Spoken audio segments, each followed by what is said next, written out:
अस्सलाम वालेकुम स्टूडेंट्स, मैं हूं शाकिर हुसैन, आपका फिजिक्स टीचर। स्टूडेंट्स, आज के लेक्चर में हम मिसाल नंबर 3.8 और इसके अलावा बैंकिंग ऑफ रोड्स और वॉशिंग मशीन, ड्रायर और क्रीम सेपरेटर को डिस्कस करेंगे। इनको डिटेल से डिस्कस करने के लिए आइए चलते हैं लाइट बोर्ड की तरफ।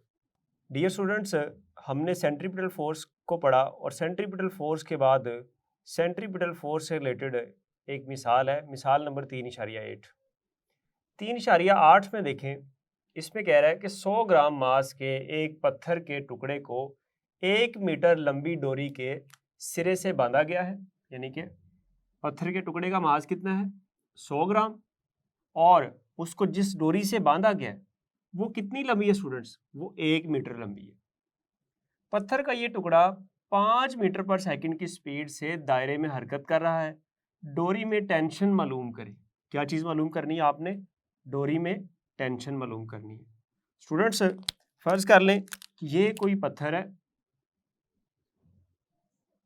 जो इस दायरे में घूम रहा है, ठीक है, और यहाँ पर इसका मास हमें दिया हुआ है 100 ग्राम, और ये इसकी वेलोसिटी हमें कितनी दी गई है?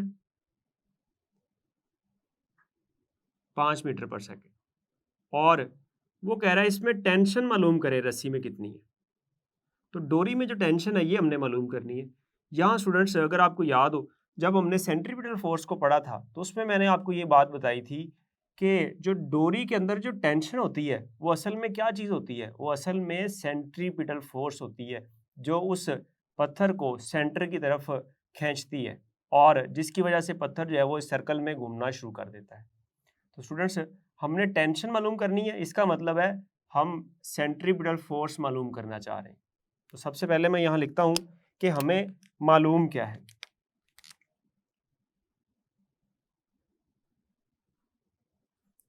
मालूम में स्टूडेंट्स हमारे पास एक मास है, मास m, और ये कितना है? ये है 100 ग्राम, और ये ग्राम में स्टूडेंट्स। तो ग्राम को आपको पता है मास का जो ऐसा यूनिट है वो ग्राम नहीं बल्कि क्या है? वो किलोग्राम है। तो इसका मतलब हुआ हम पहले इसको किस में तब्दील करेंगे? इसको किलोग्राम में तब्दील करेंगे। तो स्टूडेंट्स, ग्राम को किलोग्राम में तब्दील करने के लिए हम क्या काम करते हैं? हम इसको 1000 से तकसीम कर देते हैं। तो अब ये जो आंसर आएगा ये आ जाएगा 0.1।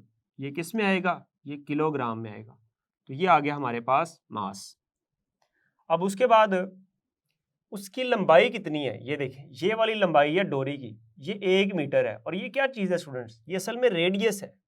लंबाई क्या है? असल में रेडियस है उसका, लंबाई L, जो कि किसके बराबर है? असल में R, यानी कि रेडियस के बराबर है।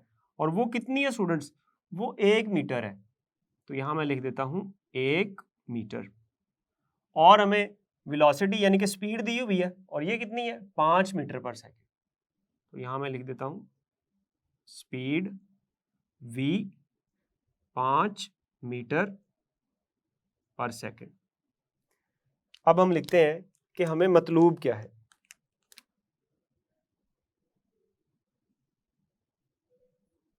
मतलूब है हमें टेंशन, और अगर आपको याद हो तो टेंशन क्या है? सेंट्रीपिटल फोर्स है। हमने मालूम करनी है टेंशन T, जो कि किसके बराबर है? जो कि सेंट्रीपिटल फोर्स के बराबर है। अब इसको हल करते हैं स्टूडेंट्स।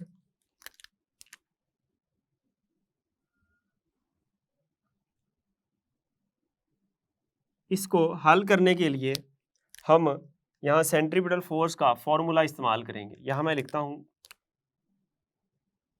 हम जानते हैं कि FC बराबर होता है mv² के। यहाँ कीमतें दर्ज कर देते हैं। यहाँ मैं लिखता हूँ कीमतें दर्ज करने से FC बराबर आ जाएगा, m कितना है हमारे पास? m है हमारे पास 0.1 किलोग्राम। 0.1 किलोग्राम आ गया। और v कितना स्टूडेंट्स, v हमारे पास 5 मीटर पर सेकेंड, 5 आ गया, और ऊपर स्क्वायर स्टूडेंट्स वैसे ही आ गया, और नीचे r कितना है, r है 1 मीटर, तो यहाँ मैं 1 लगा देता हूँ। अब इसको जब मजीद हल करेंगे हम, तो नीचे 1 है, 1 तो नीचे लिखें ना लिखें एक ही बात है, तो यह आ जाएगा 0.1 ज़रब 5 का स्क्वायर कितना होता है, 5 का मुरब्बा होता है 25। अब जब इन दोनों को ज़रब करेंगे हम, तो FC बराबर आ जाएगा 2.5। अब स्टूडेंट्स इसका यूनिट क्या होगा, सेंट्रीपिटल फोर्स है, तो सेंट्रीपिटल फोर्स है चूंकि, तो फोर्स का यूनिट क्या होता है, न्यूटन होता है। ये स्टूडेंट्स हमारे पास आ गई सेंट्रीपिटल फोर्स। अब इसके बाद जो अगला टॉपिक है हमारा इस मिसाल के फौरन बाद, वो है बैंकिंग ऑफ रोड। तो बैंकिंग ऑफ रोड क्या होता है स्टूडेंट्स, इसको समझने के लिए आप अपनी बुक पे देखें, एक डायग्राम बनी हुई है जिसमें एक बस एक दायरानुमा सर्कल, एक दायरानुमा रास्ते पर मोड़ काट रही है।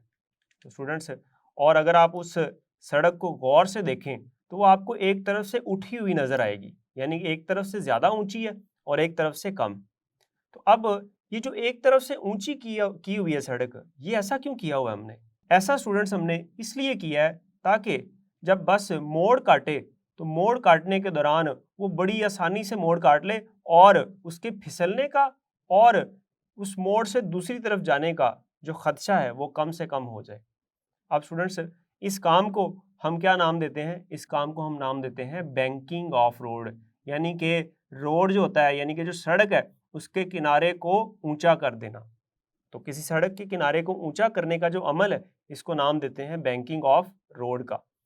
और स्टूडेंट्स अब इसमें होता क्या है, इसमें ये होता है कि जब बस एक टर्न लेती है यानी कि एक मोड़ काटती है, तो मोड़ काटने के दौरान क्या होता है, अब अगर वो सड़क जो है वो फिसलन वाली हो जाए तो फिर उससे क्या होगा, उससे गाड़ी के फिसलने का जो खतरा है वो ज़्यादा होता है। और फिर हम चाहते हैं कि गाड़ी आराम से मोड़ काट ले, और मोड़ काटने के लिए चूंकि वो एक चक्कर काटेगी, एक तरह से एक सर्कल में घूमेगी।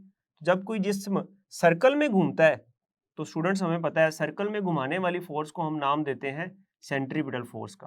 तो यहाँ पर आप अपनी बुक की डायग्राम में देखें तो वहाँ पर जो सड़क का नॉर्मल रिएक्शन आर है स्टूडेंट्स, ये जो है ये क्या काम करेगा, यहाँ पर अगर हमने बैंकिंग ऑफ रोड कर दिया यानी कि रोड को एक तरफ से ऊंचा कर दिया है, तो जो सड़क का जो नॉर्मल रिएक्शन है इसका एक उफ़क़ी कंपोनेंट मजीद एक्स्ट्रा सेंट्रीपिटल फोर्स आपको देगा, जिसकी वजह से ज़्यादा सेंट्रीपिटल फोर्स आपको मिली और अब वो जो बस है उसके फिसलने का और दूसरी तरफ जाने का, हादसा होने का जो चांस है, जो खतरा है, वो कम हो गया। तो स्टूडेंट्स देखते हैं सबसे पहले बैंकिंग ऑफ रोड की डेफिनेशन।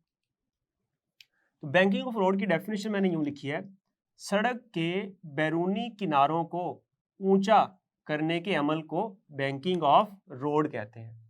अब इसके फायदे क्या हैं? बैंकिंग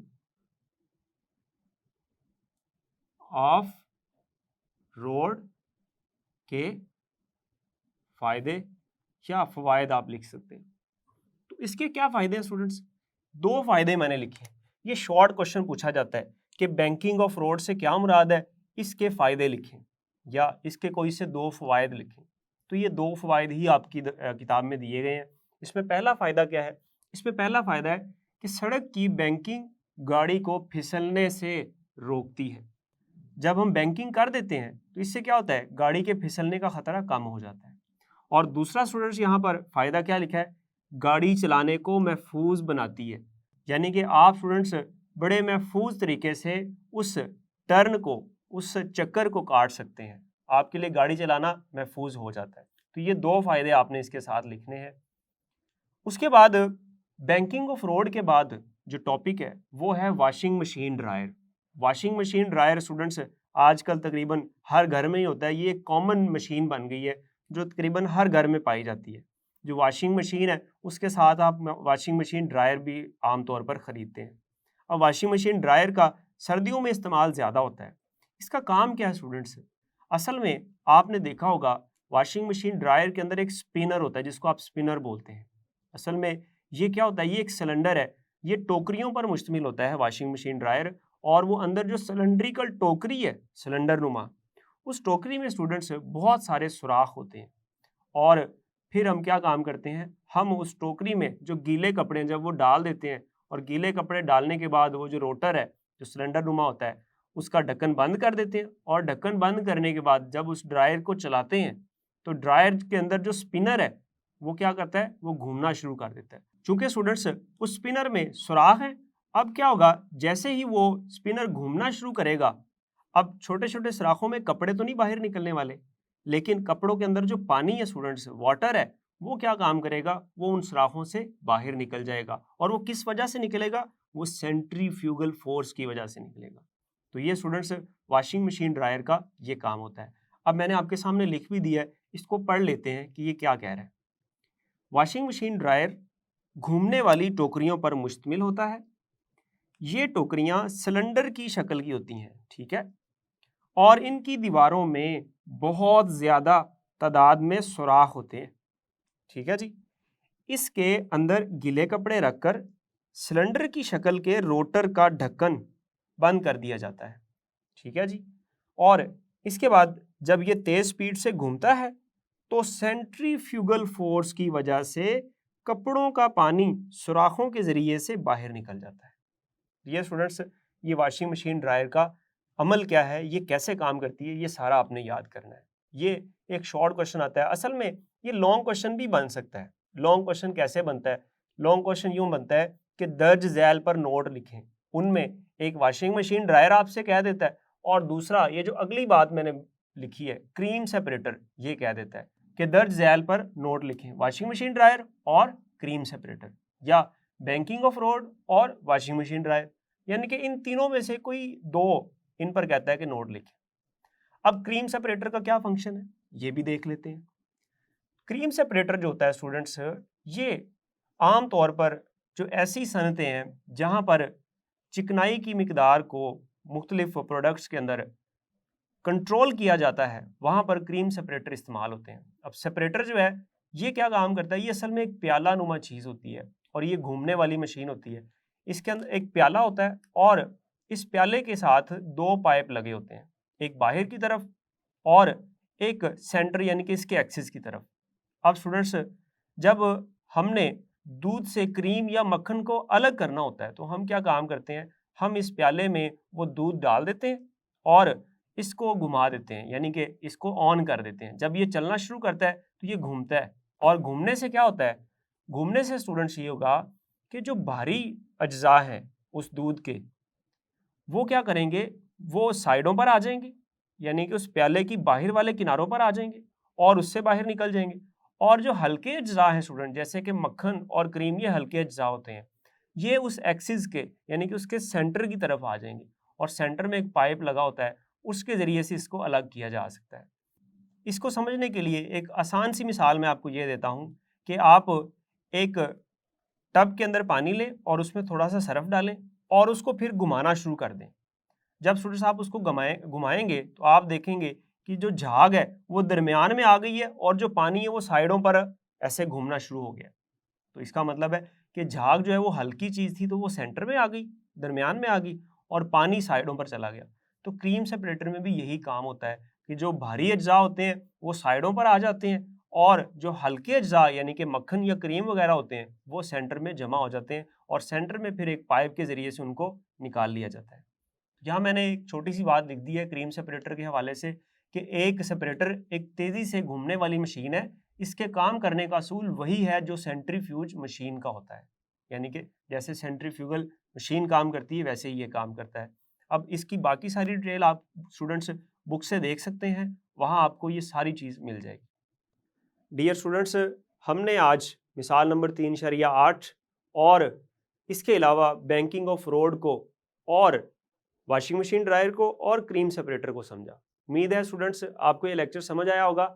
अगले लेक्चर में जल्द मिलेंगे, तब तक के लिए अल्लाह हाफिज़।